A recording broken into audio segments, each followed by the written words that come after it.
看新闻，开视野，欢迎收看今天8月11号的公视手语新闻。首先来关心，杨柳台风朝着台湾逼近，气象署最快在今天深夜就会发布海上台风警报，明天发布陆警，预计会由东半部登陆，周三会影响台湾最剧烈，全台都会有雨。青台杨柳今天凌晨2点多，已经来到台北东南东方1400公里左右，每小时以23公里速度持续向西移动，而且强度略微增强，有机会增强为中度台风。气象署最快今天深夜就会发布海上台风警报。它会以稳定的速度接近我们，那有可能呢，最快在今天深夜，或是到明天的清晨早上的这个时间点，这一段时间是有可能发布海上台风警报的。那至于陆上台风警报，也有可能会是在明天白天这段期间发布陆上台风警报。周三、周四将是杨柳台风最靠近台湾的时候，气象署预测将从东半部登陆。今天、明天，它大致上会以稳定的速度往西，预计在后天周三的时候，是影响我们最明显的时间点。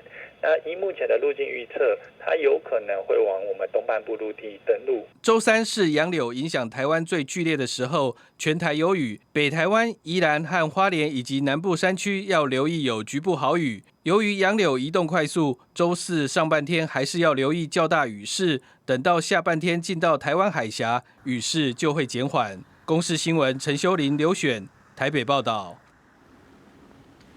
台南有许多的受灾户，因为丹纳斯台风吹掀了屋顶，到现在都还没有修好，而现在又有杨柳台风要来，居民只能够趁着天气放晴赶工修缮。另外，风灾过后造成石棉瓦灾情，目前已经累计清运811公吨。民众如果有需求，可以向区公所来免费索取太空包。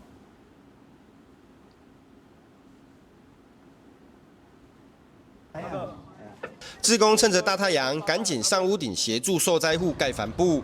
丹纳斯风灾虽然已经过去1个月，但后壁跟七股地区还是有许多民众的屋顶还未修缮完毕。现在又传出台风要来的消息，就怕二次伤害，民众很担心。足惊讲，佮来我今年我今日到一定来讲，我讲今日要拜呢，当唔免晓过讲，你人家之间人也关心。头尾因这孙啊，因这伊会当长时少伊大，那无诶，有当时啊，咱会叫家属来载因士大人转去。有帮忙找一些团队进驻，来尽快帮民众先强打帆布，先做好这一块防水的措施。后壁地区低收入户的屋顶修缮已经完成，不过一般户则是因为缺工严重，至今还有的还未盖帆布。不过对于还未修缮完的受灾户，若台风来袭，也拟定安置计划。各区一定要盘点收容所，要让我们市民朋友做预防性疏散撤离。另外，风灾过后造成石棉瓦的灾情，台南市环保局统计，截至7号为止，废石棉瓦登记已达6030件，累计清运811.19公吨。环保局已配送6590个太空包到西北地区的各区公所，民众如有需求，可向区公所免费索取太空包。放在太空包里面，那来公所登记之后，我们会把这些所有的资料送到那个环保局。环保局这边会派人家来清理。趁着这几天天气放晴，志工团体6日也不休假，赶在台风来袭前协助加固盖帆布，盼望能够协助灾民平安度过。公视新闻温正恒台湾报道。读报时间来看到，中国时报是国内的毛猪严重短缺，这个礼拜开始。宜兰全县200家的传统市场猪肉摊周休4天，只有在周3、周6跟周日来营业。如果情况持续恶化，未来不排除要周休5天。自由时报报道，全国房租每月平均超过6000元。内政部公布，分租套房雅房平均月租金约6207元，而当中以台北市10100元最贵。此外，整户平均的租金约在14100元。联合报提到了，国民党主席改选，9月4号、5号领表登记。党内呼声极高的台中市长卢秀燕考虑不参选。他表示会做好做满，直到明年底卸任。而看完了报纸的重点，继续来关心。根据美国《华盛顿邮报》报道，美国跟各国的关税谈判可能会延伸到国安跟军事层面，像是可能会要求台湾增加军费或加大对美军购。不过，美国国务院表示不予评论。另外，由于总统赖清德宣示，明年国防预算将达到 GDP 的3%以上。传出最快9月，国防部将提出规模可望达7000亿以上的军购特别预算。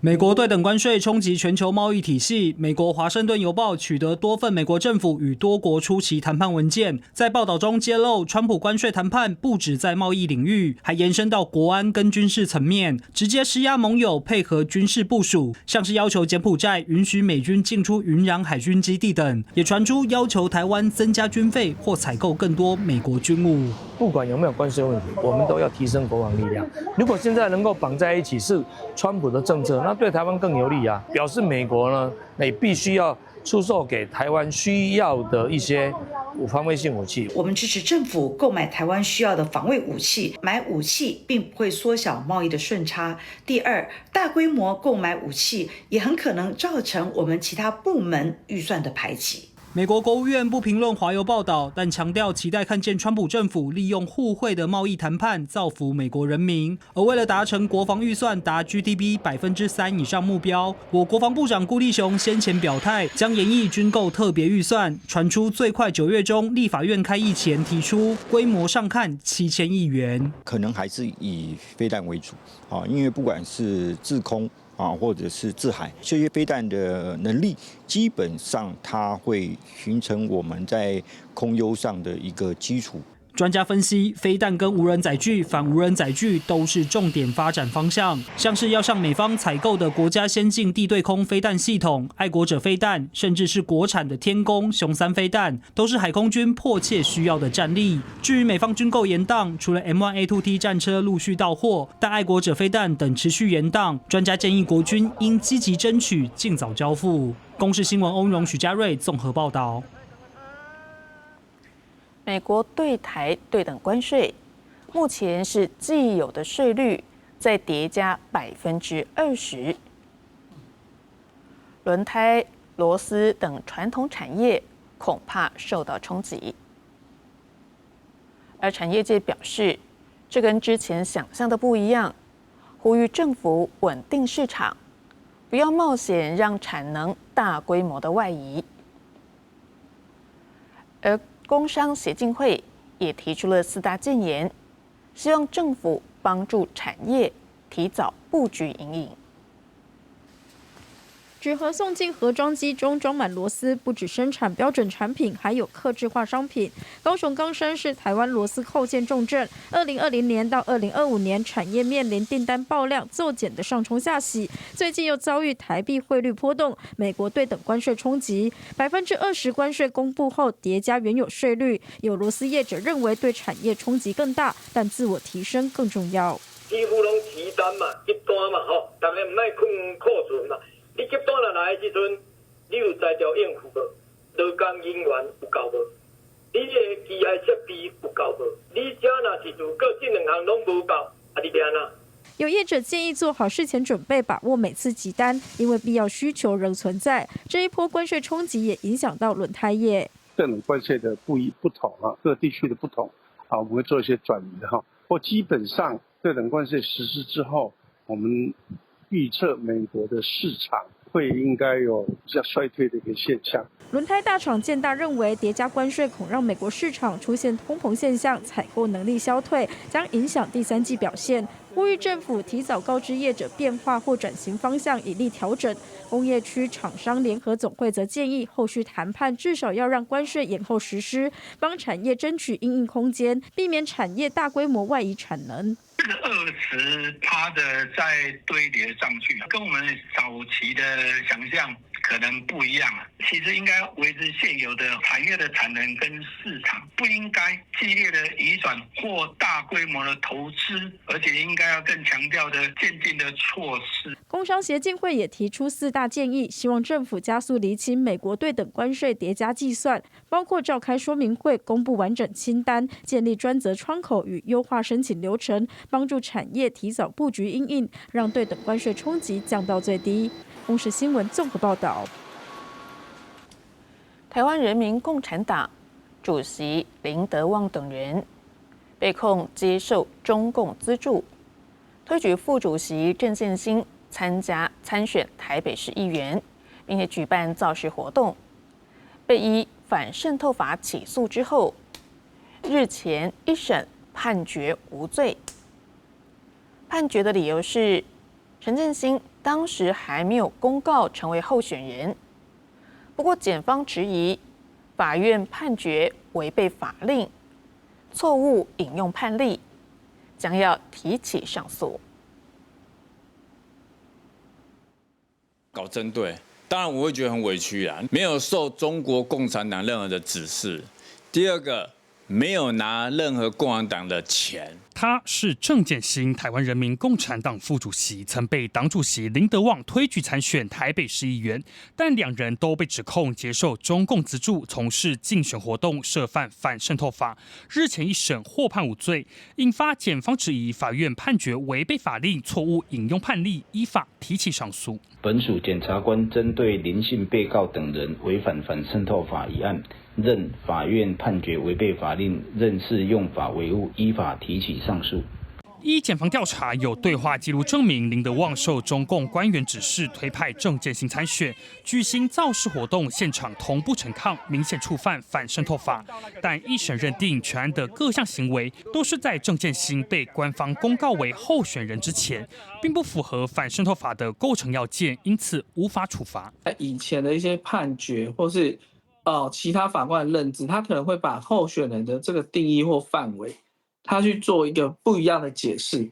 那在这个判决里面，我只能讲说，他用一个比较严格的这个方式认定说那个要件。涉及中共介选案件，法官对候选人的认定与解释不同，让判决有其意。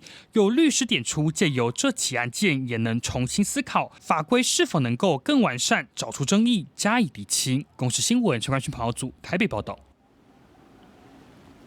香港有一个聋人舞团森林乐，手语笔法是双手扣在一起。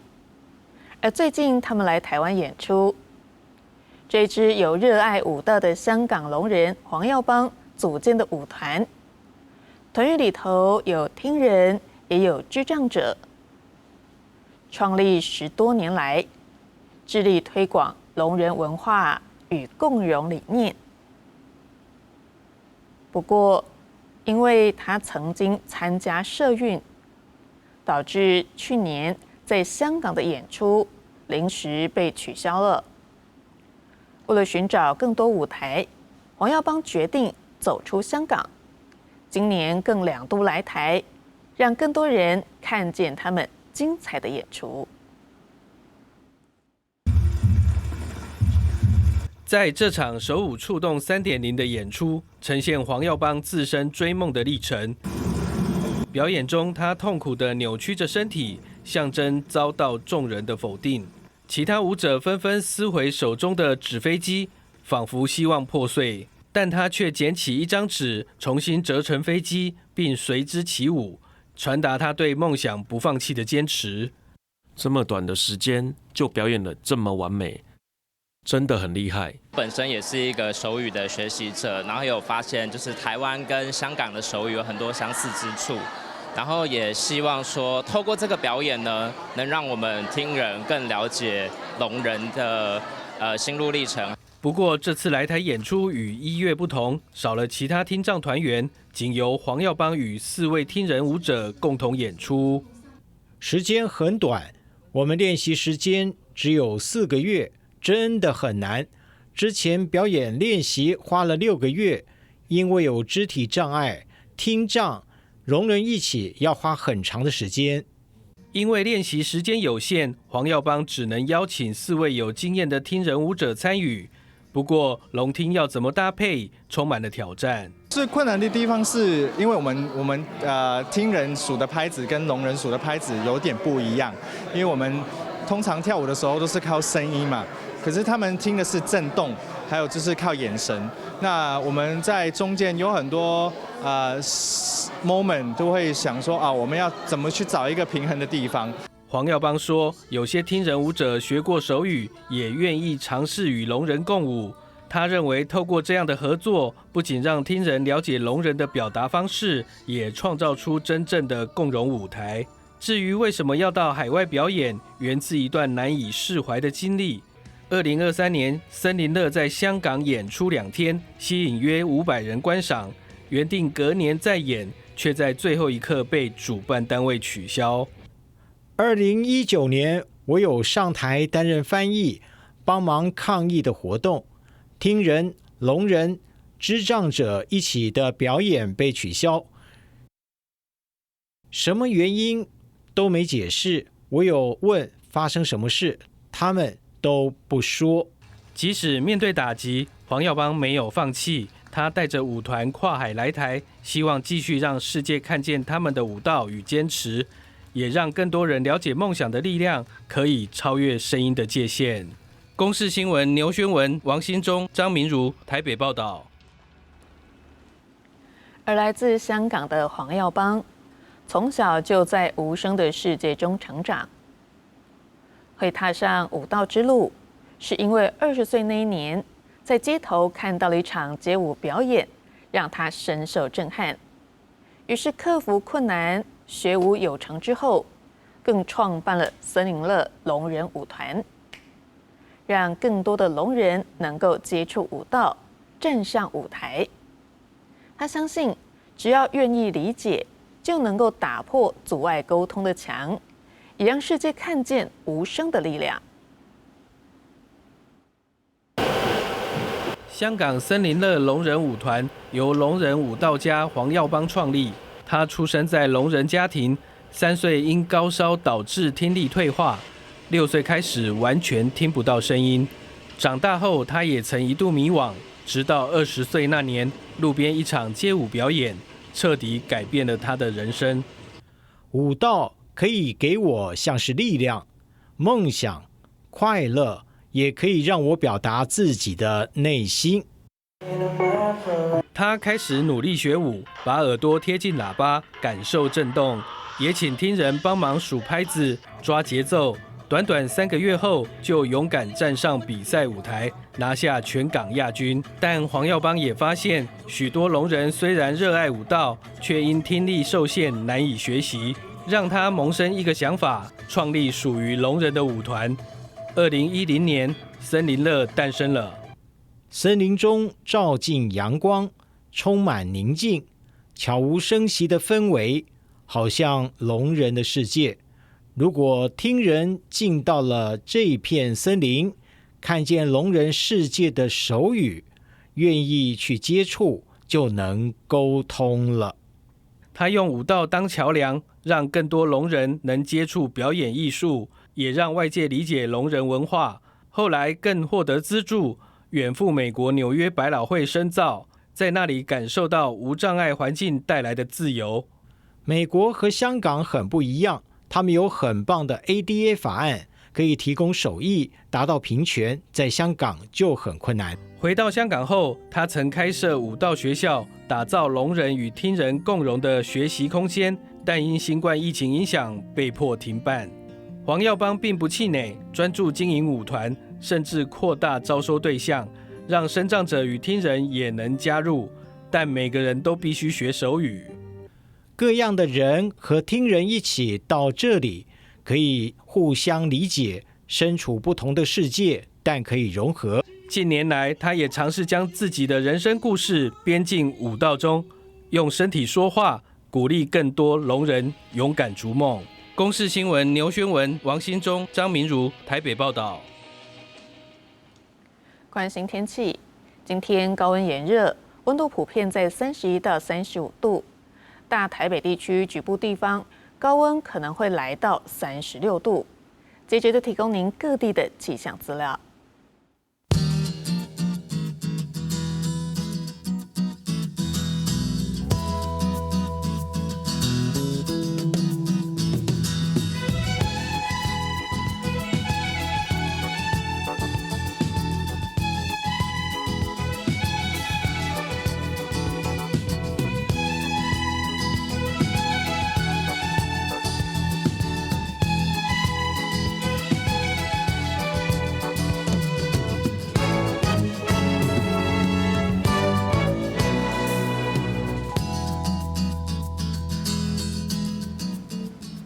感谢您收看这一节的公视手语新闻，我是王小舒，明天同一时间再会。